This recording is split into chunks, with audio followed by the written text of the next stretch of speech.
আজকে হচ্ছে দাসবাড়ির বুড়ো রান্না। তো রান্না পুজো উপলক্ষে বাড়িতে কয়েকজন লোকজনও আসবে সকালে, আর আমরা বাড়ির লোকজনও খাওয়া দাওয়া করবো। সেই উপলক্ষে কিন্তু মামনি এখন এখানে রান্না বসিয়ে দিয়েছে। আজকে কিন্তু আমাদের সিম্পলি রান্না বান্না হচ্ছে, একদম সিম্পল বাঁধাকপির তরকারি মাছের মাথা দিয়ে, মাছের ঝাল, আলু ভাজা, আর তার সাথে হচ্ছে মুগের ডাল। আর এখানে দেখো, তোমাদেরকে একটা জিনিস দেখাই।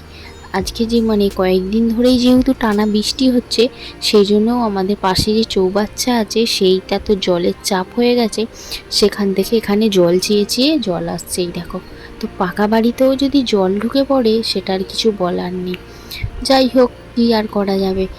4 দিন পরে যে সূর্য মামা মুখ তুলে চেয়েছে, এটাই আমাদের কাছে অনেক, তাই নাই বলো? কয়েকদিন ধরে যা হচ্ছিল, সত্যি খুব মন খারাপ হয়ে গিয়েছিল যে রান্না পুজো আদৌ হবে তো, লোকজন আদৌ আসতে পারবে তো। 7-5 ভেবে ফাইনালি যাকে সূর্য মামা হাসি মুখে আমাদের দিকে দেখেছে।